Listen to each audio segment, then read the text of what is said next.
नमस्ते दोस्तों, welcome back to my channel. और आज की कहानी है एक लड़की की जिसने अपने पूरे परिवार को खो दिया, एक ऐसी चीज के हाथों जो जंगलों में रहती है। और अब रिया सिर्फ एक चीज चाहती है, बदला। ये कहानी शुरू होती है दिल्ली की एक लड़की रिया के साथ। 2 हफ्ते पहले उसकी माँ का निधन हो गया। कहा गया हार्ट फेल हुआ, लेकिन रिया को यकीन नहीं था। जब वो हॉस्पिटल गई माँ का सामान लेने, तो नर्स ने बताया कि उसकी माँ की बहन पहले ही सब ले जा चुकी है। लेकिन रिया की माँ की कोई बहन थी ही नहीं। नर्स ने कहा, रिया को बताया कि उस महिला ने एक नोट छोड़ा है। रिया ने वो नोट खोला और उसमें लिखा था 16 नंबर ढाबे पर मिलो। रिया वहां चली गई और उसे वहां एक अधेड़ उम्र की औरत मिली। उसके बाल लाल और घुंघराले थे। उसने सफेद रंग की साड़ी पहनी हुई थी। रिया ने उसे पुकारा, आंटी गीता। वो रिया की ओर मुड़ी और बोली, कैसी है मेरी प्यारी बेटी, कितना वक्त हो गया तुम्हें देखे हुए। गीता उसकी सगी मासी नहीं थी, बस बचपन से एक पारिवारिक दोस्त। आखिरी बार रिया ने उसे अपने भाई के अंतिम संस्कार और फिर अपने पापा की मौत के वक्त देखा था। रिया ने पूछा, आप यहाँ क्या कर रही हो? आंटी गीता ने कहा, मैं तुम्हारी माँ का सामान लाई हूँ, लेकिन ज्यादा कुछ नहीं बचा है। रिया चौंकी और बोली, क्या मतलब? वो बोली, तुम्हारी माँ की डायरी गायब है, जो वो बचपन से लिखती आ रही थी। रिया, तुम वापस मत जाना उस जगह, वहां सिर्फ मौत है। रिया को सब समझ आ रहा था।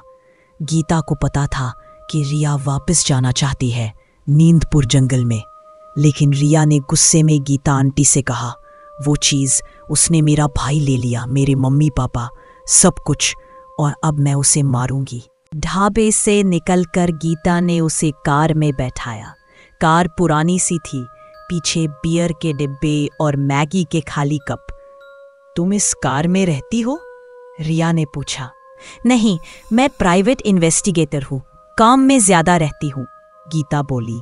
गाड़ी चलती रही और वो उसे एक वृद्धाश्रम ले गई, शांति निवास वृद्धाश्रम।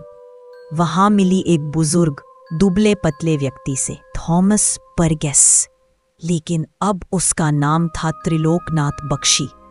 उसने बताया कि वो और रिया के पापा दोनों उस जंगल में एक लड़की को ढूंढने गए थे।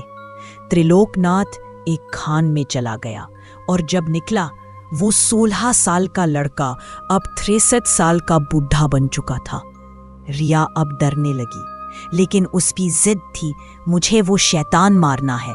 गाड़ी वापस लौट रही थी तो गीता ने कहा, नींदपुर में मान नातारी से भी बुरी चीजें हैं। फिर अगली सुबह गीता ने अपनी कार की चाबी उसे दे दी और एक पुराना कागज छोड़कर चली गई।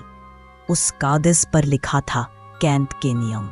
और फिर वो पहुंची उस कैंप में जहां उसका भाई मरा था, और वहां मिला एक छोटा सा बुकलेट जिसमें लिखा था, पतझड़ के बच्चों आओ, माँ तुम्हें बुला रही है। उसी वक्त फिर वही प्लास्टिक वाला इंसान आ गया।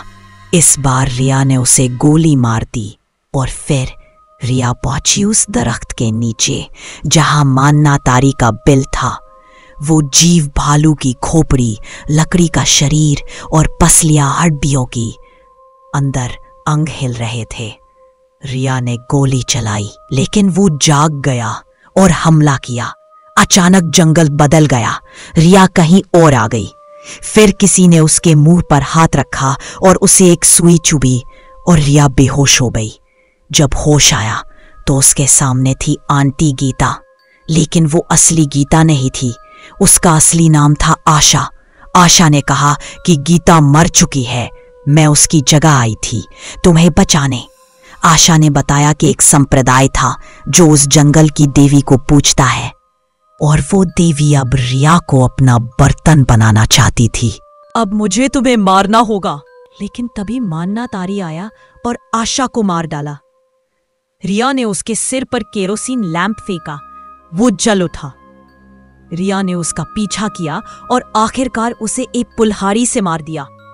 लेकिन मरते वक्त मान्ना तारी ने कहा, रिया दीदी, मैं तुमसे प्यार करता हूं। वो आवाज थी उसकी भाई की, रोहन की। रिया का दिल टूट गया, लेकिन उसने फिर भी कुल्हाड़ी उस राक्षस के दिल में उतार दी।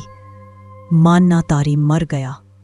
रिया आज भी जिंदा है, लेकिन कभी चैन नहीं पाती, क्योंकि हर रात उसे वो देवी आवाज देती है, घर आजा मेरी बच्ची। अगर तुम्हें ये कहानी डरावनी लगी तो लाइक करो, शेयर करो और सब्सक्राइब करना मत भूलना। मैं हूं जैस्मिन, मिलती हूं अगली डरावनी कहानी में, क्योंकि कुछ डर सिर्फ कहानियां नहीं होते,